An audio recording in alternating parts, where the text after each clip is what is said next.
Bom, então na aula passada a gente discutiu um pouquinho sobre algumas etapas mais específicas do tratamento preliminar de águas residuárias industriais. Falamos um pouco mais da questão das etapas ali de peneiramento, a parte de remoção de gorduras, um pouco da parte de remoção de óleos. E nessa aula de hoje eu vou complementar essa parte desse tratamento preliminar, finalizando essa parte da remoção de óleo e iniciando outras partes também importantes ligadas, por exemplo, à parte de correção de pH e tanque de equalização. Então, a gente viu na aula passada que esse óleo, ele pode estar tanto na forma livre, que nós chamamos de óleo disperso, quanto também pode estar na forma emulsionada ou uma forma mais dissolvida.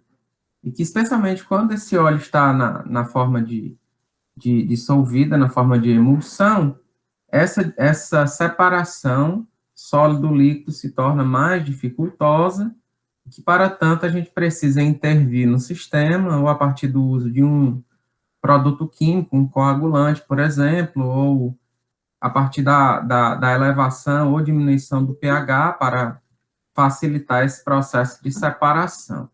Então, uma vez que a gente consegue separá-lo, torná-lo partículas mais dispersas, um óleo mais livre, a gente consegue separá-lo de maneira mais facilitada, de maneira mais eficiente.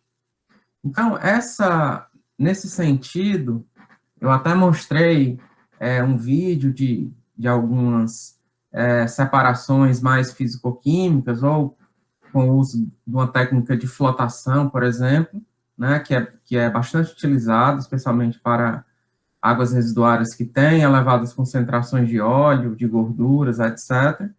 E em muitas situações, eu posso fazer uso da aplicação, por exemplo, de um coagulante, fazer uma correção de pH, impor uma determinada agitação, seguida de uma separação mais física, a partir da própria propriedade desse óleo, por ter a densidade menor do que a da água, do que a do fluido, de acender e, desta forma, ser separado, ser retirado quando o mesmo chega na superfície. Então, essa separação, uma das formas mais, digamos assim, mais frequentes na atualidade de fazer essa separação é a partir do uso, por exemplo, nessa situação, quando a gente foge, por exemplo, de uma técnica de flotação, que vamos ter a oportunidade de estudarmos um pouco mais em detalhes no módulo físico-químico, a gente também fazer essa separação ali do óleo, por exemplo, da gordura.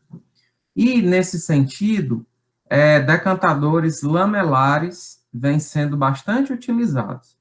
Então, o decantador lamelar é um decantador que facilita esse processo de separação do óleo do líquido, e hoje em dia no mercado a gente tem vários tipos, decantadores lamelares do tipo placas planas, ou muitas vezes a partir de módulos coalescentes, que tem algumas unidades no mercado desta forma, a partir de tubos. Então, a gente tem na forma de colmeia, por exemplo. Então, no mercado a gente tem um conjunto de possibilidades e, basicamente, o que vai diferenciar um pouco da fluidodinâmica, né, fluidodinâmica do sistema, mas grandemente a questão da angulação. Alguns decantadores lamelares têm um ângulo mais suave, outros um ângulo mais próximo de 90 graus, e o fundamento, basicamente, dependente aí da lamela, por exemplo, desse aqui, o que é que vai acontecer? No momento em que isso aqui é um corte, por exemplo, né, no momento em que o meu fluido vai, de uma certa forma, percorrer esse sentido, né, digamos assim, nos pontos de máximo há uma espécie de abertura, que é exatamente essa abertura que vai facilitar a ascensão, né, aqui do óleo, que já vai ter nesse momento ali uma intervenção no processo de maneira a tornar uma partícula de óleo maior e, consequentemente, facilitar essa ascensão e também a questão da densidade, e aí vai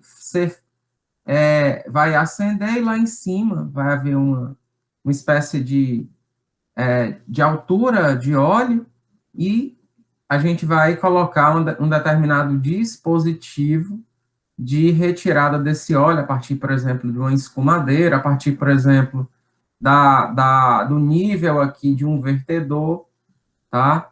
Que vai exatamente ajudar a retirada ali do sistema de tratamento. Portanto, uma vez mais, esses decantadores lamelares vêm sendo bastante utilizados e o princípio é esse, de uma certa forma, a hidrodinâmica aqui do processo ser tal que se facilite, no caso, né, a saída desse óleo, por exemplo, e como a gente vai ver, esses mesmos decantadores lamelares muitas vezes são usados com a finalidade de reter sólidos em suspensão, ou seja, evitar que os sólidos em suspensão que foram previamente formados ali nas etapas de coagulação, floculação, esses flocos maiores, mais densos, eles acabem ficando retidos no decantador e evitando, consequentemente, a ida deles com o efluente para a etapa de filtração ou, muitas vezes, uma etapa de polimento final com carvão ativado ou, muitas vezes, somente uma desinfecção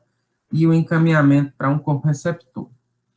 Então, quando a gente vai trabalhar nessa questão da quebra da emulsão, a gente tem que intervir no meio, como eu falei, uma das formas é exatamente pela adição de um produto químico, pela mistura, né, por exemplo, e aí, depois, em um segundo momento, a gente vai colocar essa água residuária, ou no caso, encaminha direto para um decantador do tipo lamelar, por exemplo, ou se para a agitação, espera um processo de separação bifásica, que muitas vezes, quando é o caso, e aí se retira o óleo e depois se descarta a água, né, em formas de batelada. E aí, quando a gente utiliza já um processo mais contínuo, para além do processo em batelada, a gente intervém exatamente da forma como eu falei, muitas vezes controlando o pH, baixando o pH, ou aumentando o pH, ou colocando um coagulante. Tudo vai depender dos constituintes presentes na água residuária, da forma com a qual essa emulsão está para com o fluido, para com o líquido, certo? Vai depender de um conjunto de fatores, por esse motivo é que, em muitas situações, são necessários ali vários testes, às vezes de bancada, para exatamente implementar na estação de tratamento uma coisa mais otimizada, tá bom? Então, aqui apenas para mostrar para vocês algumas possibilidades, além da correção do pH, adição de coagulantes, de floculantes, ou às vezes os dois, né? E aí, uma vez que você tem um óleo mais na forma livre, mais na forma dispersa do que exatamente na forma de emulsão, a gente tem a separação, como eu falei, a partir do uso de lamelas, nesse caso aqui, lamelas coalescentes, o óleo flotado vai para a parte superior, por ter a densidade menor do que a do líquido, e aí é retirado aqui a partir de um dispositivo de retirada ali do material que fica na superfície. Outras vistas aqui das unidades de entrada, adição de um coagulante, por exemplo, a questão das lamelas aqui, e aí a saída daqui da água, do líquido clarificado. Observe que temos placas contendoras, né, aqui, tanto na entrada quanto na saída, para exatamente conter esse material que vai flotar, e aí, a partir daqui, há um processo de retirada, e o líquido, A saída dele é por baixo, exatamente por quê? Porque o óleo vai ficar na parte superior. Evita-se, desta forma, a saída aqui do líquido com o óleo, né, que eventualmente essa camada aumente indiscriminadamente na superfície, tá? E aí, uma vez mais, a retirada do óleo e o encaminhamento para um reservatório, e daí vai para uma unidade de destino final, ou muitas vezes reaproveitamento desse material. Outra vista aqui de outros sisteminhas mais simples. Não, tá aqui a entrada, certo? Aí a água bruta, a areia fica aqui, aí com o princípio aqui de vasos comunicantes, retira-se essa parte aqui da areia, para não atrapalhar esse processo aqui, e aí tem um desnível, obviamente, então o esgoto ele vai percorrer por aqui, vai para esse segundo tanque, e aí, nesse caso, tem um processo de separação aqui da emulsão e do óleo, né, aqui que fica mais na parte superior, a água do fundo vai para o outro tanque, e assim vai, né, em múltiplas etapas até a saída aqui do sobrenadante, né, aqui desse material, o mais isento possível de areia, de óleo, tanto na forma livre quanto na forma de emulsão. Portanto, o que a gente está observando aqui é que nessas câmaras, né, a gente tem cada vez mais uma transformação desse óleo na forma emulsionada para a forma dispersa de óleo livre, facilitando desta forma a separação subsequente. Tá? Desta forma, a gente vai melhorando em tanques aí, em série a qualidade dessa água residuária.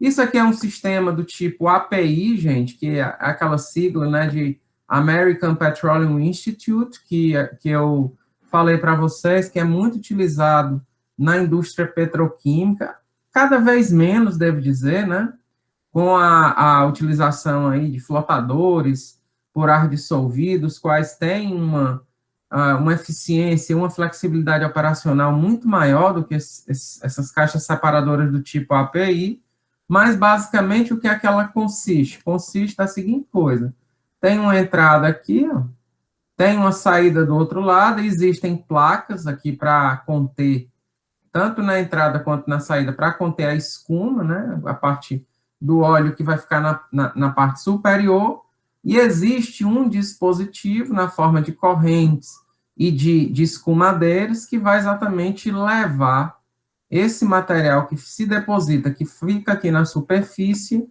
para uma calha ou para uma caixa, a partir da qual, pela própria pressão ali do fluido, acaba caindo em um reservatório e daí é encaminhado para um destino final. E muitas vezes você tem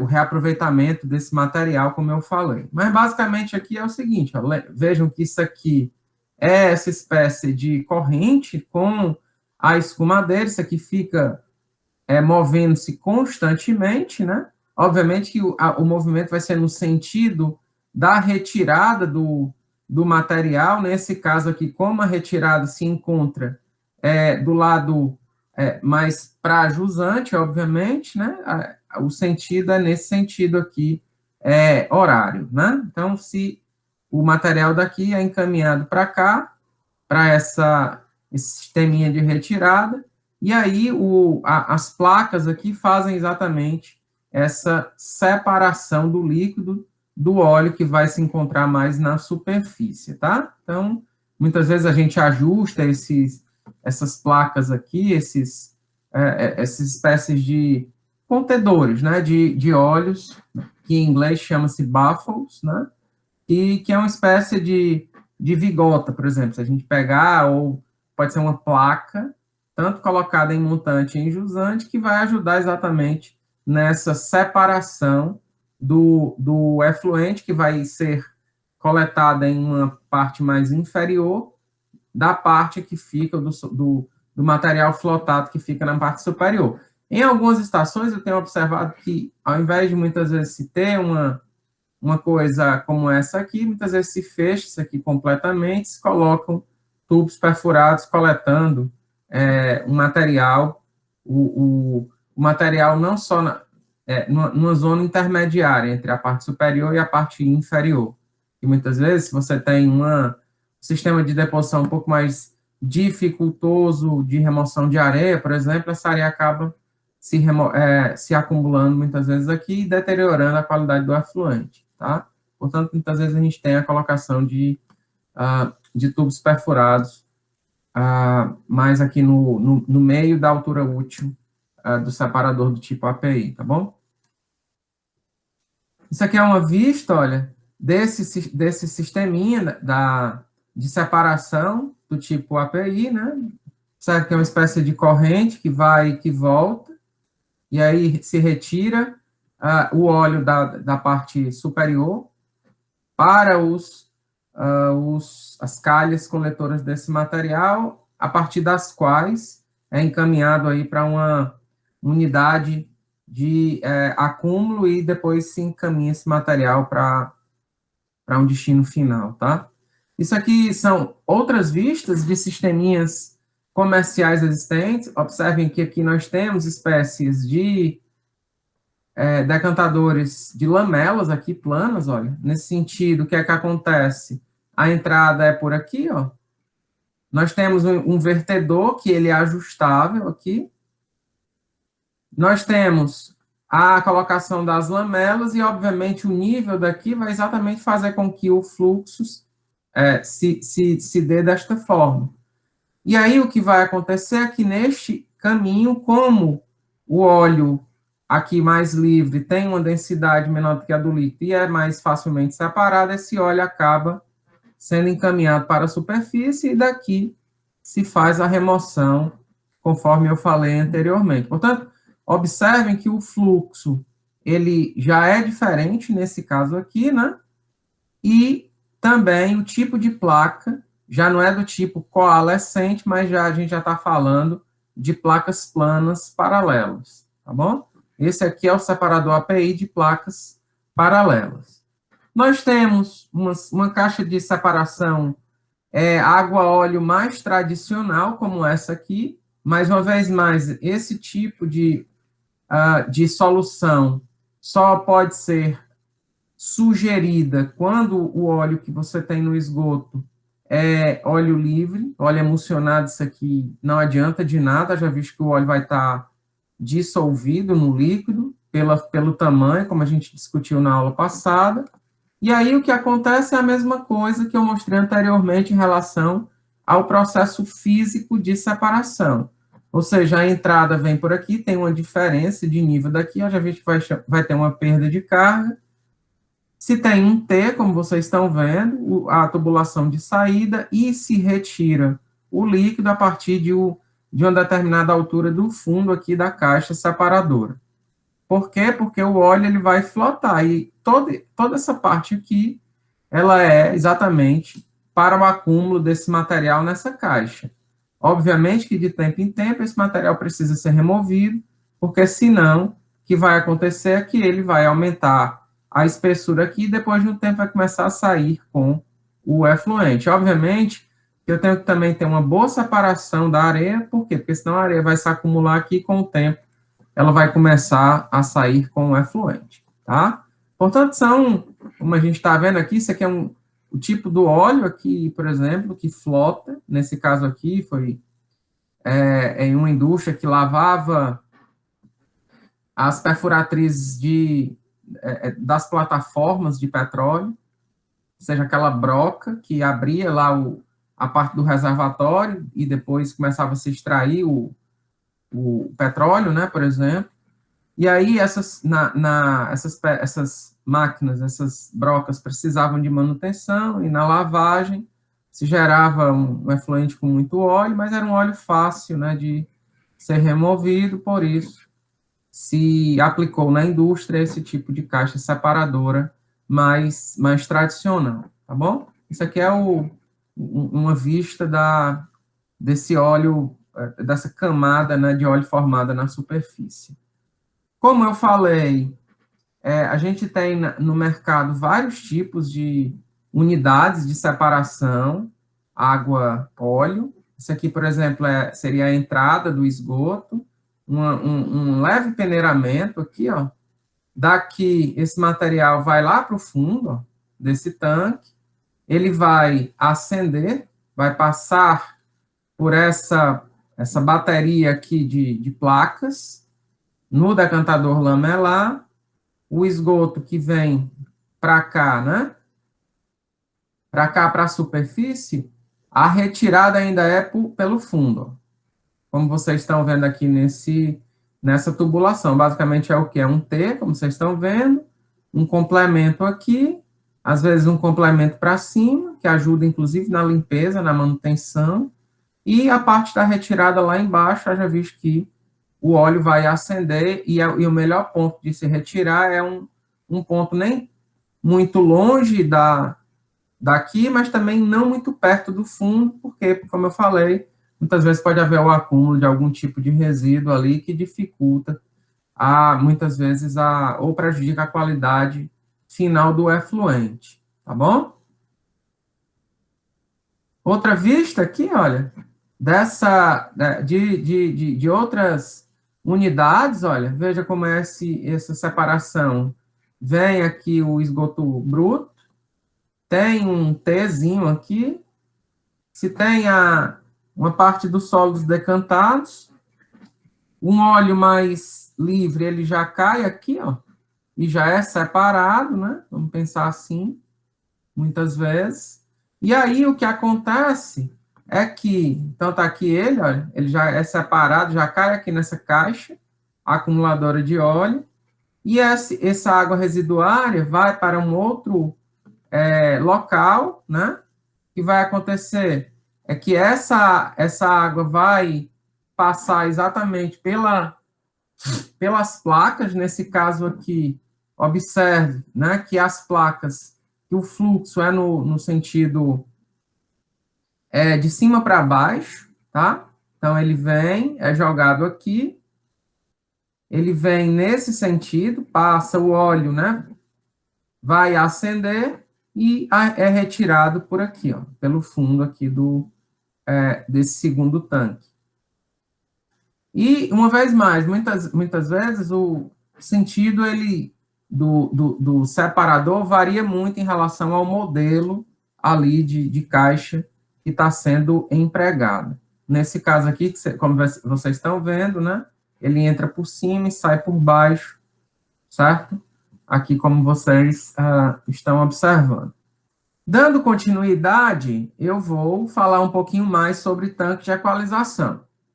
Então, o tanque de equalização, como eu também falei em aulas passadas, ele é mais aplicado para a parte industrial, na parte de esgotos sanitários, tratamento de esgotos sanitários, raramente o mesmo é incluído.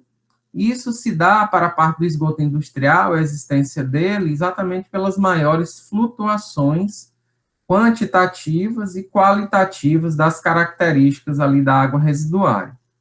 Então, devido a isso, a gente acaba projetando um tanque de equalização para quê? Para eu transformar essas várias vazões ali afluentes à estação em uma vazão regularizada, uma vazão de bombeamento. Haja visto que nesse tanque de equalização se tem uma bomba fazendo a alimentação das unidades de tratamento que se situam a jusante do tanque. Tá? Então, eu vou trabalhar ali com a vazão mais ou menos constante, e essa constância de vazão, atrelada ao fato de que o tanque, ele amortiza esses picos de concentração também do afluente, ele confere uma determinada homogeneidade quantitativa e qualitativa em termos de tratabilidade, que facilita desta forma. Por exemplo, se eu estou utilizando um processo físico-químico, a jusante facilita a etapa de dosagem ótima, de otimização de dosagem de coagulante, de floculante, de pH, para o melhor tratamento mais eficiente daquela água residuária, tá? Portanto, esse tanque de equalização é uma unidade muito importante e é nela que normalmente se faz a correção do pH também. Por quê? Porque como característica mais geral de um processo industrial, esse pH muitas vezes tem flutuações. Às vezes tem um pH mais ácido, às vezes um pH mais básico, e que eu também preciso ajustar esse valor de pH para um pH adequado ou para um processo biológico, que a gente sabe que se situa ali próximo à neutralidade, ou a um pH que nós vamos conhecer como pH ótimo de floculação, tá? Ou de coagulação, que é característico ali dos constituintes, do tipo de coagulante que eu estou utilizando, da concentração, etc, etc, tá? Portanto, esse tanque de equalização é uma unidade extremamente importante e que, muitas vezes, nela, além do pH, existem outras adequações, muitas vezes, para remoção de sulfeto, muitas vezes uma remoção química de um determinado poluente mais alvo ali, com, sei lá, com a adição de um agente redutor, por exemplo, ou a adição também de um agente oxidante, para evitar a ida de alguns elementos, de alguns constituintes, para o processo principal, que muitas vezes é um processo biológico, e muitas vezes pode sofrer a inibição por algum agente químico, por algum composto químico presente ali na água residuária. Nesse tanque de equalização, normalmente a gente impõe nele uma unidade de mistura. Muitas vezes só a mistura, e muitas vezes uma mistura que também serve como uma unidade de aeração. Mas essa aeração não objetiva uma remoção, por exemplo, biológica ali de um determinado poluente, como acontece, por exemplo, num sistema biológico aeróbio de tratamento de esgoto. Vamos imaginar um sistema de lodo ativado ou um sistema aerado qualquer que está tratando o esgoto, né, que está tratando aquela água residuária. A função da aeração, nesse caso aí, é evitar o quê? A ocorrência de condições anaeróbias ali no tanque de equalização e, consequentemente, a produção de gases odorantes, os quais muitas vezes podem chegar rapidamente ali nas imediações da indústria, muitas vezes na unidade de fabricação, na unidade principal, causando um conjunto de problemas para aqueles operadores, para aqueles trabalhadores que estão ali nas diferentes operações industriais, tá bom? Que muitas vezes essa estação de tratamento não fica muito distante dessas unidades e muitas vezes, como o limite de detecção de gases odorantes é muito, a percepção, né, olfativa é muito baixa, muitas vezes em baixas concentrações, com determinadas correntes de vento, esses gases chegam rapidamente lá na unidade de fabricação, né, que muitas delas não são, digamos assim, colocadas com ar-condicionado, enclausuradas, etc., e isso pode, sem dúvida, causar sérios problemas ali para os trabalhadores, tá? Portanto,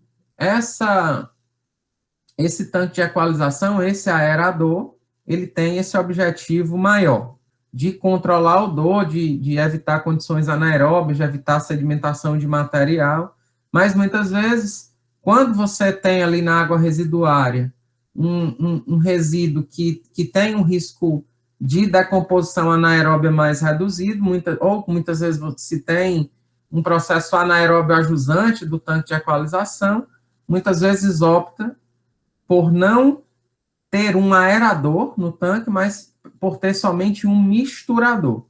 Então, a ideia é de quê? De não aerar, mas também de se evitar ali a ocorrência de uma condição anaeróbia, isso vai ser conseguida com outros artifícios, e também evitar a sedimentação desse material em suspensão. Beleza. Então, como a gente viu, esses sistemas de mistura e aeração, a gente pode ter um misturador mais convencional ou um misturador, como eu vou mostrar mais moderno, digamos assim, ou eu posso ter, muitas vezes, a colocação de aeradores superficiais, os mesmos, muitas vezes, utilizados em tanques de equalização, em sistemas de lodo ativado, ou em lagoas aeradas, ou, muitas vezes, a utilização de difusores de ar, da mesma forma que se utiliza, muitas vezes, em sistemas de lodo ativado, né? Ou pratos, ou muitas vezes tubos perfurados, enfim, tá? Também vamos ter a oportunidade de ver essas diferenças aqui ao longo da nossa disciplina. Bom, então isso aqui é um tanque de equalização, gente, como vocês estão vendo, ó. É uma unidade que permite a retenção do esgoto, e, inclusive, esse tanque de equalização pode permitir o acúmulo ali de água residuária. Muitas vezes, quando há um pico, como eu falei, quantitativo ali, anormal, de demanda de água no processo de fabricação, muitas vezes por algum problema no tratamento ou na bomba que vai recalcar esse tanque de equalização, se tem uma determinada capacidade de armazenamento, já visto que o esgoto está chegando o tempo inteiro, vamos pensar um processo de fabricação 24 horas por dia, tá? E temos também, muitas vezes, a falta de energia, muitas vezes na unidade principal de tratamento não se tem um grupo gerador, muito embora isso raramente aconteça, né? Vamos imaginar que a indústria, uma grande indústria, vai ter o seu grupo gerador e, consequentemente, a estação de tratamento vai estar ligada ali a esse grupo gerador, mas dá, de uma certa forma, um pouco mais de segurança, no sentido de armazenar o esgoto e evitar, obviamente, a saída desse esgoto na forma in natura ali da estação de tratamento, causando poluição ali dos corpos receptores e minimizando ações junto ao Ministério Público, por exemplo, ou muitas vezes multas pelos órgãos ambientais ou, eventualmente, agências reguladoras, etc., né, desse esgoto não tratado que não está cumprindo com determinado padrão de requisito legal, tá? Então, isso aqui é o que vocês podem observar também. O tratamento preliminar fica a jusante do tanque de equalização. Esse aqui é um aerador superficial.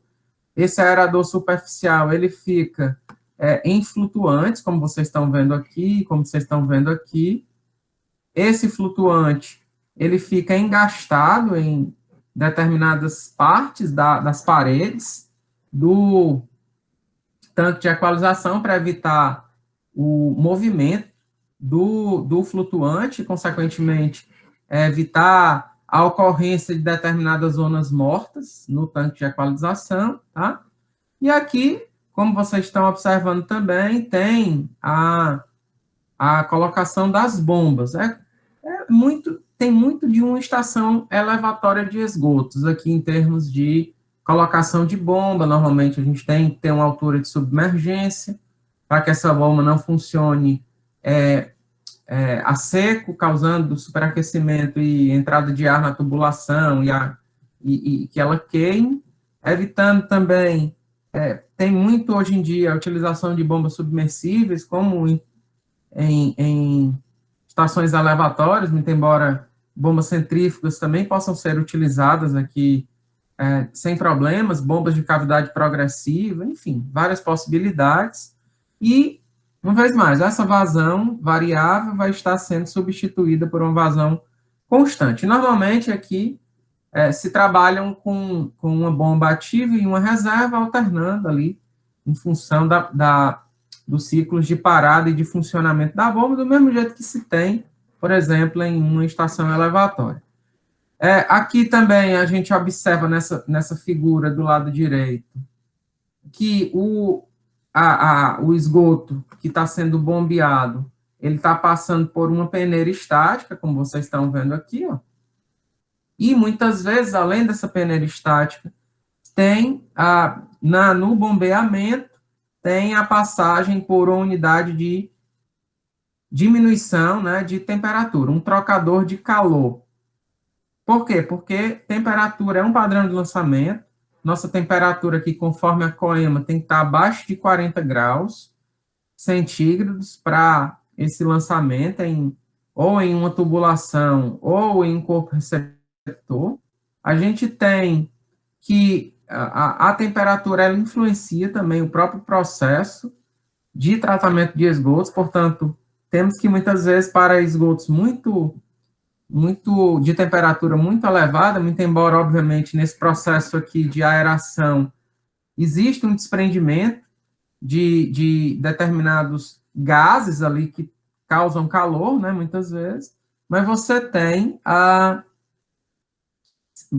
uma condição muito limitada de perda de temperatura, da ordem ali de, muitas vezes, no máximo 3, 5 graus, é o que se consegue nesses tanques de equalização. Portanto, se você tem um esgoto, sei lá, chegando a 60 graus e só perde 5, por exemplo, tem que se prever uma unidade, né, um trocador de calor, que basicamente consiste de uma espécie de tanque, onde você tem um material de enchimento, na forma de colmeia, o esgoto entra em contato com essa colmeia, tem-se uma turbulência, digamos assim, muito grande, e nessa turbulência há uma liberação desses gases, né, desse calor, para a fase, saindo da fase líquida para a fase gasosa, tá bom? Uma vista da chegada dessas tubulações, muitas vezes nos tanques de equalização, que, dependendo das características do esgoto, não se prevê um tratamento preliminar mais completo, mas muitas vezes somente a colocação de um cesto coletor de detritos, como esse aqui que vocês estão vendo, na boca aqui do tubo de chegada, e, obviamente, que essa tubulação de chegada, ela limita a altura útil ali do tanque de equalização. Percebam que, muito embora se tenha a remoção de óleos e gorduras anteriormente ao tanque de equalização, nem tudo é removido e acaba que uma camada, muitas vezes, ainda é formada aqui no tanque e, obviamente, que dependendo aqui do grau de decomposição dessa camada, da geração de odor, etc., faz-se necessário muitas vezes essa remoção aqui periódica dessa camada de escuma que fica na superfície. Outra vista, né, do tanque de equalização, dos guarda-corpos aqui que a gente utiliza para fins de segurança, de transeuntes, do próprio operador. Isso que vocês estão vendo aqui por trás é um cilindro grande de CO2, que, como vamos ver, o CO2 pode ser utilizado para abaixamento de pH, ou seja, eu vou injetar CO2 no líquido, né, que é grandemente composto de H2O, portanto, eu vou formar ácido carbônico, H2CO3, né, ali, se a gente pensar CO2 mais H2O, vou ter H2CO3, formando, né, que é um ácido carbônico, que é um ácido fraco, mas, muitas vezes, dependendo ali do caso, é a melhor solução para o abaixamento do pH por meio do CO2, tá? Isso que vocês estão vendo aqui, gente, é outro aerador de superfície na indústria têxtil, né? Isso que vocês estão vendo aqui é exatamente o trocador de calor utilizado para abaixamento de temperatura. Portanto, o processo têxtil é um processo, especialmente esse aqui de fabricação de índio, vocês estão vendo pela própria cor da água residuária, é um processo que o tingimento é um tingimento que é realizado em uma condição alcalina e com uma temperatura elevada. Portanto, isso acaba refletindo nessas características dessa água residuária. Desta forma, eu preciso baixar aqui o pH, e nesse caso aqui foi-se utilizado o CO2 para abaixamento de pH, e eu tenho que baixar também a temperatura. Nesse caso aqui foi-se incluído foi-se incluída uma unidade de abaixamento, um trocador de calor. Observemos que esses tanques de equalização, eles podem ser projetados em apenas uma única unidade, ou eles podem estar em paralelo, dependendo aí do tipo, do tamanho da estação de tratamento. eles podem ter esse formato mais de ângulo reto, de paredes, em concreto, mas também podem ter o formato em talude, com as devidas proteções para garantia da estanqueidade, certo? E, como eu falei, os sistemas de aeração podem ser dos mais diferentes, desde que se garanta uma determinada distribuição, determinada oxigenação e uma determinada manutenção das condições de mistura para se evitar a deposição exagerada de sólidos em suspensão, os quais têm a capacidade de sedimentação que a gente chama de sólidos sedimentáveis, né? E aqui nessa estação, uma estação mais centralizada, várias indústrias mandam para essa unidade aqui centralizada de tratamento de águas residuárias.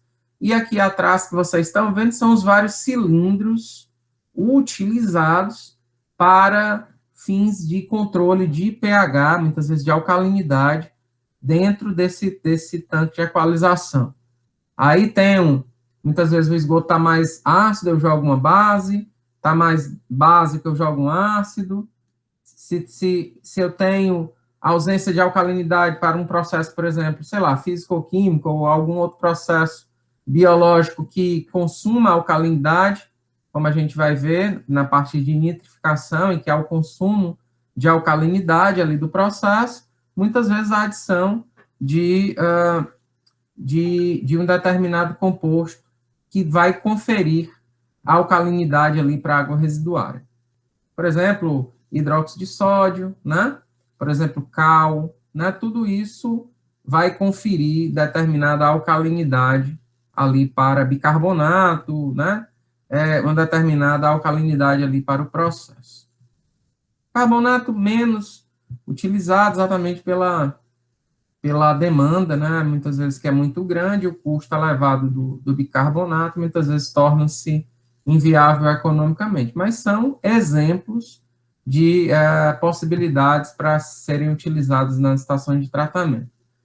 Esse aqui, muitos tanques de equalização hoje em dia, gente, podem ser, inclusive, pré-fabricados, como esse aqui que vocês estão vendo, sisteminha pré-fabricado, ou seja, se cava um buraco, se acopla o tanque de equalização, se faz o reaterro, e já vem tudo já prontinho, a instalação é muito mais facilitada.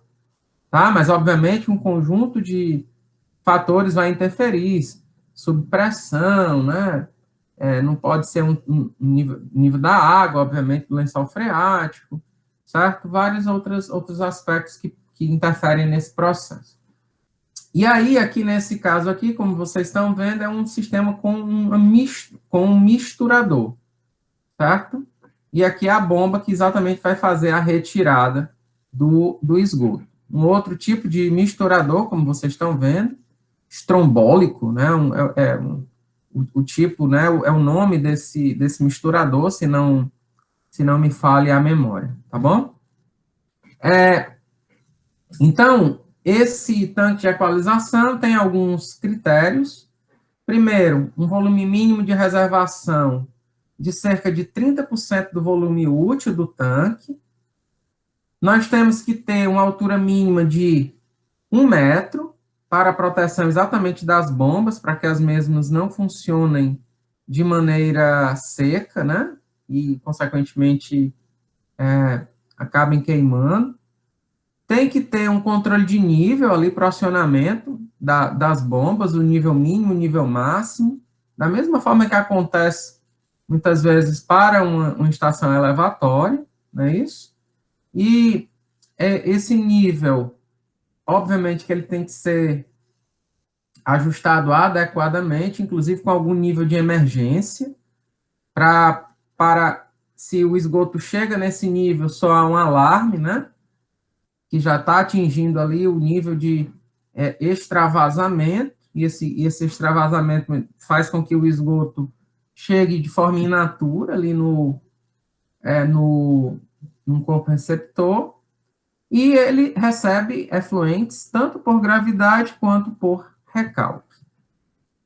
Normalmente, as alturas úteis, né, do tanque de equalização, elas variam dessa ordem de 3 a 5 metros, Obviamente que além do nível útil, ainda tem que ter um nível ali, uma espécie de folga, ou borda livre, que normalmente a gente trabalha com meio a 1 metro, normalmente é essa altura, e a gente tem como sugestão que para se evitar curto-circuito, a entrada deve ser por cima e a saída por baixo, em cantos opostos do tanque. E utilização de bombas do tipo submersíveis, ou também pode ser um outro tipo de bomba, normalmente uma ativa e uma reserva. E como eu falei, eles podem ter o formato retangular, quadrangular, circular, parede plana, né? Parede reta ali, parede taludada. Não tem, assim, uma regra geral, às vezes são algumas recomendações ou algumas coisas mais comuns que a gente observa ou nos livros textos ou na nossa experiência em estações de tratamento. Se a gente se tem por objetivo também a remoção de sulfeto, se aumenta essa densidade de oxigenação ou densidade de potência, né, ali no tanque de aeração. Portanto, para a gente manter os sólidos em suspensão, né, evitar a deposição deles, recomenda-se aí uma densidade de potência dessa ordem, né, de 5 a 10 watts por cada metro cúbico de tanque de equalização, tá? Ali de volume útil de tanque de equalização.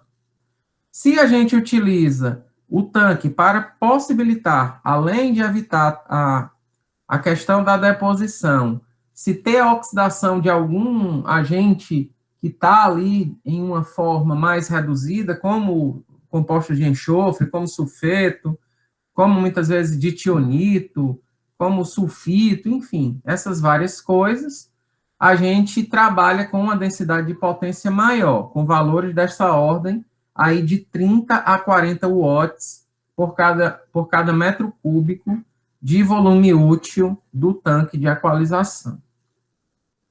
Tem-se uma recomendação ali, se a gente utiliza um tratamento anaeróbio ajusante do tanque de equalização, que ao invés de se trabalhar com um aerador, se trabalhar com um misturador. Por quê? Porque o misturador não vai conferir um nível de aeração, uma concentração de oxigênio dissolvido muito elevada, né? E aí, desta forma, evita-se eventuais problemas na unidade anaeróbia de tratamento. Muito embora, no tratamento anaeróbio, a gente saiba que existem ali micro-organismos facultativos, como a gente vai ver, os quais rapidamente eliminam o oxigênio dissolvido que eventualmente esteja presente junto com o efluente, tá? Mas tem-se algumas recomendações no sentido a evitar, depender de determinadas condições, características da água residuária e também da concentração de oxigênio dissolvido que, porventura, possa sair com o efluente do tanque de equalização para o reator anaeróbio, tem-se essa recomendação. Mas, muitas vezes, quando o nível de oxigenação não é muito elevado, né, assim, na saída, muitas vezes, na minha opinião, não se faz necessária essa utilização de mixers, né, de misturadores, em substituição aos aeradores, por exemplo, de superfície, que são muito mais baratos, né, muitas vezes. E, como eu falei, nesse tanque de equalização é a unidade onde acontece a correção do pH. Portanto, se a gente tem efluentes mais alcalinos, utiliza-se o CO2 para esse abaixamento do pH, como eu falei, ou seja, o CO2 vai reagir com a água, né? E aí o CO2 vai reagir com a água aqui, né? Para formar H2CO3, né? Ou seja, esse ácido carbônico, certo?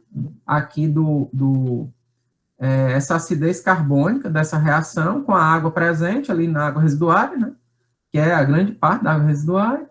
Eu tenho a possibilidade de utilização do ácido sulfúrico, né, H2SO4, né, como vocês devem se lembrar, o que vai acontecer é que esse ácido sulfúrico ele vai se dissociar ali no líquido e eu vou liberar íon sulfato aqui no líquido, e muitas vezes, com a utilização de ácido sulfúrico, o que acontece é que eu começo a ter problema com o sulfato, esse íon sulfato que acaba, né, ficando ali na água residuária, como residual desse processo de correção de pH, e muitas vezes eu tenho uma dificuldade de remoção na estação de tratamento.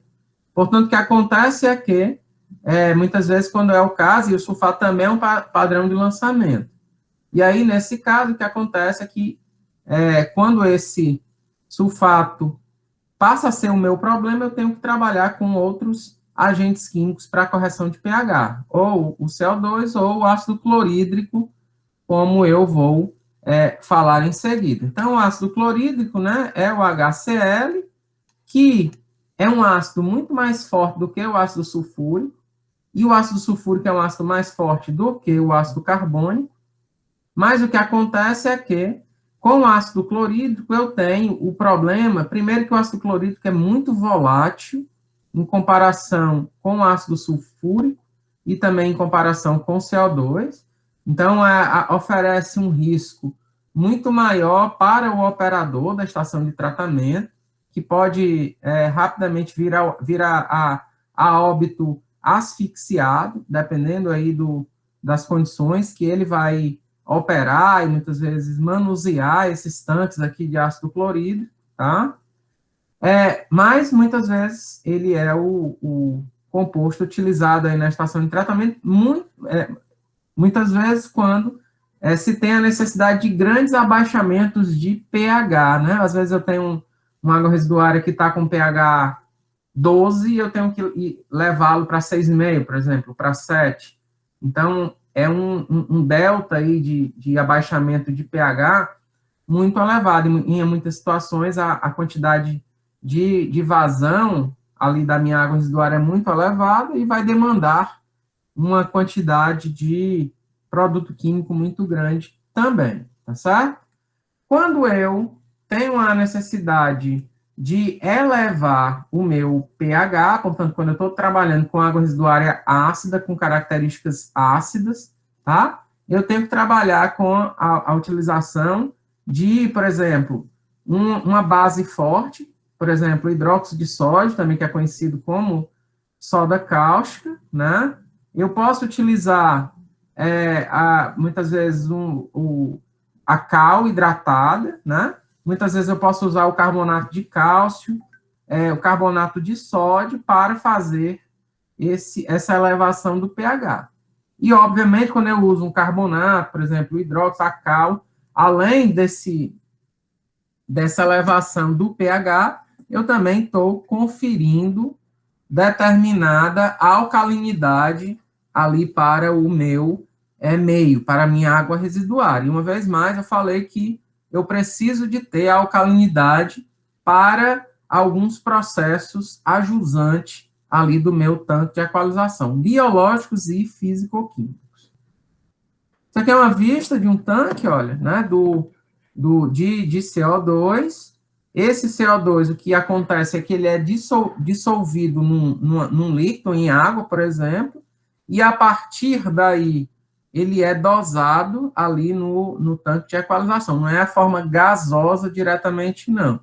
Por quê? Porque senão, se eu injetasse diretamente esse gás no tanque, o que aconteceria? Que essa bolha iria rapidamente se desprender e, a partir daí, não ia ser transferida, né, ali, esse CO2 para o líquido, uma taxa de transferência de CO2 ali para o líquido. E, desta forma, o consumo do meu CO2, do gás, seria muito maior do que quando eu tenho uma unidade específica de dissolução desse gás do líquido, e daí eu já mando um líquido com esse gás já dissolvido para o tanque de equalização. é o mesmo princípio que eu uso, por exemplo, na unidade de desinfecção, à base de dióxido de cloro, ou cloro gasoso, por exemplo, né? Então, eu tenho a colocação do cloro gasoso num líquido, e dali eu mando lá para o meu tanque de contato, na estação de tratamento de água, na estação de tratamento de esgotos. Então, é desta forma que a gente faz a colocação do CO2, e no caso da adição ou de um agente ácido, né, ou no caso de uma base, o que a gente tem, como eu vou mostrar, são tanques ali, que esse produto ele está concentrado, e a partir, normalmente, de bombas dosadoras, eu vou ajustando a vazão ali da bomba, em função, obviamente, da vazão de passagem ali da minha água residuária, e também do nível para o qual está chegando o pH do líquido, e que eu tenho que levar, né? Após a adição desse agente químico, eu vou ajustando essa vazão dessa minha bomba dosadora, desses compostos, para exatamente fazer o controle, a correção do pH para os níveis adequados para o tratamento ajusante ali do tanque de equalização.